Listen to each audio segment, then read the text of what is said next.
But, our love story, I love that you think it's so great. It started out horrible. Tell me. Well, met him, spent like the evening with him, did not let him touch me the first time ever. Or like, not, I was I don't know, I was still coming out of high school. I was in a long relationship in high school. Okay. And so I was like, you know what, I'm going to take my time. You're a whatever. prude. Okay, got it. Oh, 100%. Anyways, he was like, this is fun. I was like, oh, we're in a relationship. This is great. This, because that's all I knew. Yeah. I didn't know casual dating. Wait, so was he trying to casually date and you were all in? Oh, yeah, girl. And I didn't know what that was. So all of a sudden, we're kind of doing this thing. And then he's like, oh, I see him at a bar one night. And I'm like, what the Anyways, long story short, it wasn't that cute of a relationship at first. I hated him. I loved him. I dated the backup to piss him off, which worked. Oh, yes. He was like, that'll do it. He was the bad boy, too. Like, Matthew's so sweet and Southern gentleman and all that stuff. And the backup was the complete opposite. Yeah. Ooh, and it upset him, which it worked, thankfully. Yes. But yeah, at first it was Was that like the pivotal moment in the relationship where he was like, actually, you can't be with him. You need to be with me? 100%. So they lived in the same dorm because athletes lived in the same dorm, and he would see my car there. And so at one point he like waited and followed me out and got in my car and wouldn't get out. Stop. And he was like, this is so hot. I was like, this is amazing. It's working. Yeah. I was get out of my car, and he was like, he's not right for you. And I was like, what? You can't tell me that. It's like, get the out of my car. Yeah. Meanwhile, he's dating like 12s out of 10s. You know what I mean? Like, he's dating, God knows, supermodels. Yeah. So I'm going to break this down just a little bit, just 2 points that I want to make, and we'll get into the first one. But before we do, please put a like on the vid. So the first point, these chicks who, and this is especially for the celebrity guys, like the athletes, like LeBron, his wife just started a podcast and stuff like that. And just any of these chicks who are with high profile dudes. And in a lot of cases, the women that are not high profile, but want to have a podcast or something like that. A lot of these chicks embarrass their guys. That's just what it is. Perfect example is Steph Curry's wife, Aisha Curry. You remember that she went and did the whole thing on like The Real or The View, one of those. And she said, oh man, I'm upset that guys don't approach me.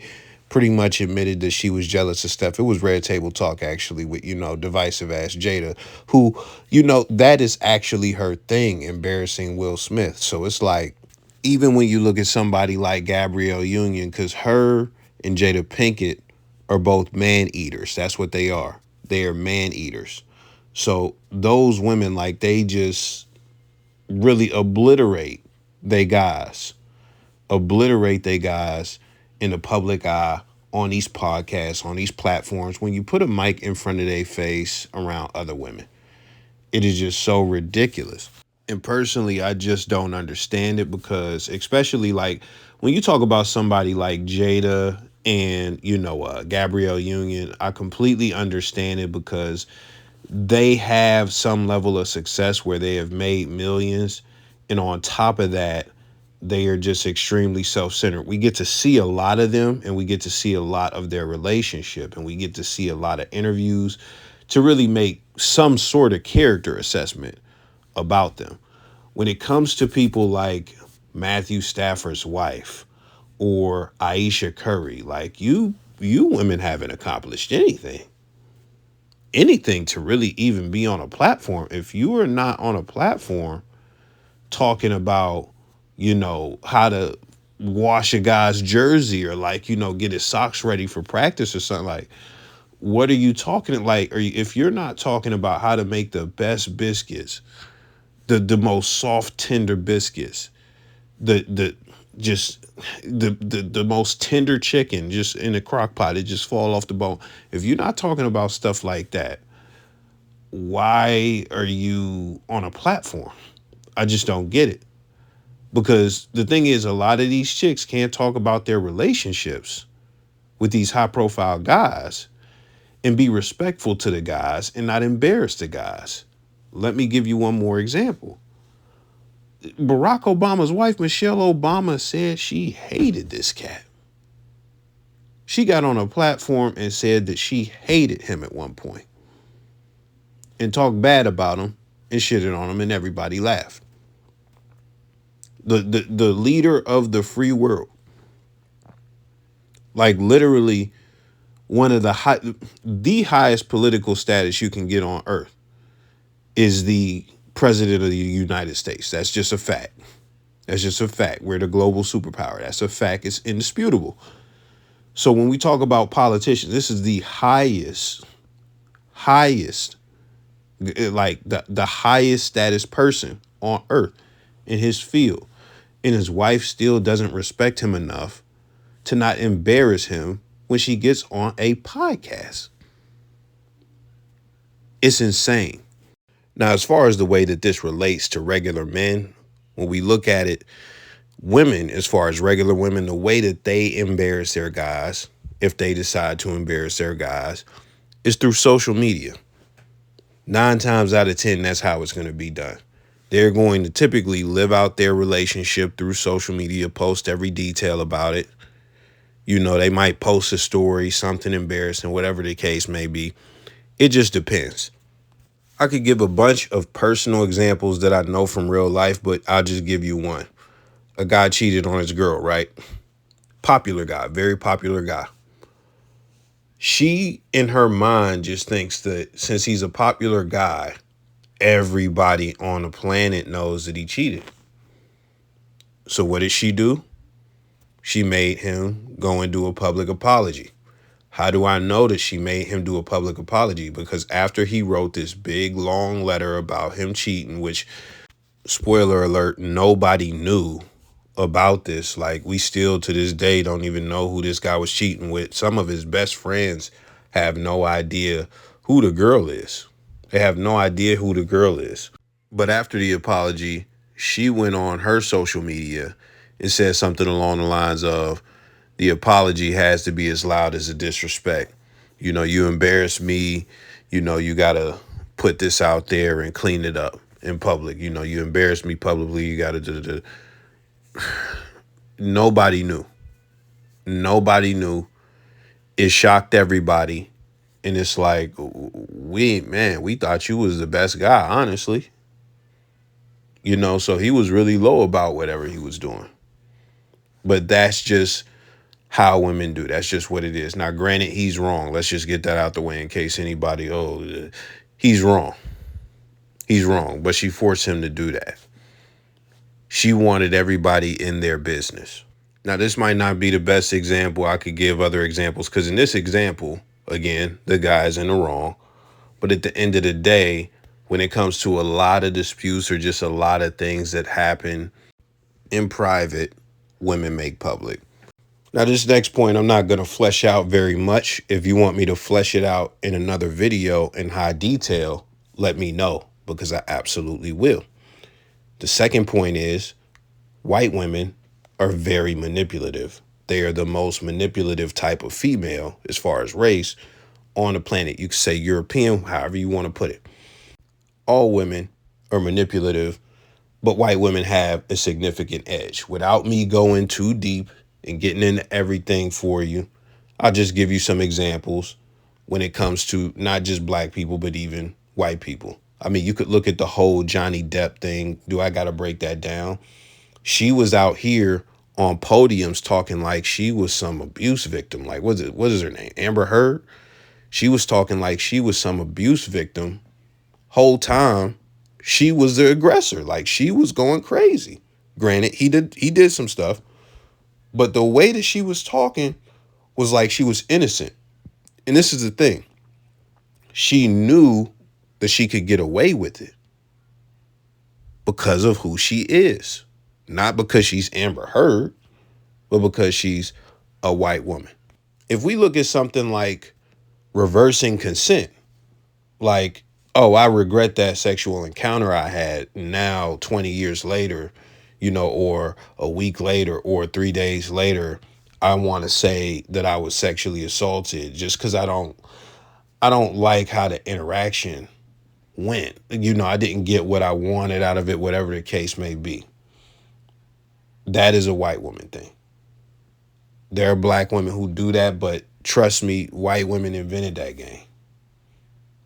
We're not going to go too deep on that. So when you look at that, Matthew Stafford's wife was very frustrated that she couldn't get commitment. So what did she do? She did some of the most low down, dirty stuff. She started messing with the backup quarterback. Not the tight end, no. She started messing with, number one, a guy who was the polar opposite. Like she said, he was a bad boy, and Matt is a nice guy. And she's only with Matt because he's a quarterback, like because he's just a stud in football, and he's like very popular. And oh yeah, even when he went to college, he was a man. That's the only reason she's with this nice guy, because he has a future and stuff like that. I mean, you seen, I don't know if I put it in the video. She said the first time that they linked up, he couldn't touch her. She wouldn't let this cat touch her. We're not going to go deep about that. But she didn't organically mess with the backup quarterback because he was a rebound or she liked him or not. No, she messed with him with the intent to fire him up and make him want her, to put competition anxiety in him, even though he was messing with badder chicks than her. The way she sat, and this is the important thing, the way she's talking about this in hindsight, when she has probably no prenup, when she has 2 or 3, however many kids, and I know she has daughters and stuff like that by this guy. She's got, the face is getting wrinkly and stuff. So you're not 19 no more. She secured the bag. She has deluxe secured the bag. We talking alimony, child support. If anything goes down, nothing can happen. Ironclad 9 times out of 10. She's sitting on the couch in hindsight with no regard for this guy and his image. This Super Bowl champion. And she is saying, it worked. I couldn't believe it was working. It was working. Meaning, yes, that was the intention. The intention was to manipulate the situation in a very nasty way. Listen, I'll keep it so real, man. All of y'all are guys listening to this, most of y'all. Have you ever even considered messing with another girl to make a girl jealous? You yourself? No. I got a lot of guy friends, all types of stuff. If dudes is out here running through chicks, they doing it from a pure place. They just doing it from a place of enjoyment, self-indulgence, hedonism, whatever you want to call it. I got one dude, and this is a motto that he has. He says, if you cheat on me, I'm going to do you way worse. So he's going to make sure he stays, and he's going to cheat way harder and way more than you did, which is not good. But he's not doing that to get a certain reaction out of it. He's doing that as revenge. Not good, but not manipulative. Now, I'll be honest. A lot of men run game and things like that. So it's definitely possible for men to be manipulative. But you have to understand something. That is not a man's nature. So let's just put that out there. Number one, that's not a man's nature. If it was in a man's nature to be highly manipulative, and it was very natural and it came to us natural, and even if we had an inclination to do it, you would see a lot more pimps. Let me tell you something. Even in the 70s, even in the 60s, even today more than ever, a pimp is something that is very rare. So that's the first thing. Now, the second thing, this is a default man thing because this is how the game works. And I'll just break it down very briefly. Men will play a role to get the butt. What do I mean? I'm not talking about he'll act like he's an electrician or nothing like that. But let's say clean slate. Boom. If every man were to say, yo, what is your name? How you doing? I want to fuck in their first interaction. Most men would not get sex. That's just what it is. Women want to feel like you like them for them, even though as far as, they don't put their best foot forward nor try to be likable. We are the ones who have to qualify for the box. So it's similar to a job interview. When you go to a job interview and they ask you, why do you want this job? If you were to say, because I need to pay my bills, and just end the sentence there, they're going to look at you as a bad candidate. If you say something like, well, working at Smart Tech has always been my dream, and, I think delivering outstanding customer service is my call. If you feed them a line of bullshit that sounds good, that they want to hear, then you'll more than likely get the job. And guess what? That is the difference sometimes between being homeless and between being able to pay rent and fill up a fridge. That is the difference. So if you can understand that, you can understand that men have to procreate, men have to get women, men have to get butt. And the way that you guys qualify dudes is horrible. It's horrible. So guys have to bypass that. So that's what it is, man. And that's just normal. That is not the most malicious, dubious, manipulation or nothing like that. But all in all, when it comes to a lot of the things that women do, it gets real nasty. And when we talk about, some of the nastiest things you can think of, a lot of them can be linked to mostly white women. That's just what it is when we talk about this manipulation and all of that stuff. So to wrap it up, the one thing I didn't get into, which I'm going to get into right now to close it out, this is one of the symptoms that a lot of men's relationships have when you have a long-term relationship and a woman gets comfortable and you don't have the prenup and they feel secure and they feel like, I don't need no man because I see all of that going on in an environment around me, and if I get him out the way, then boom, I'm gonna get alimony. It's like the respect begins to go. If it was ever there in the first place, the respect begins to go. There are so many women who do not respect their long-term mate, and they don't even hide it. They don't even just keep it in the household. They take it in their purse in public and pull it out. It's nasty. And even pull it out on camera like she did. Very nasty. With that being said, let me know your thoughts. I'm gone.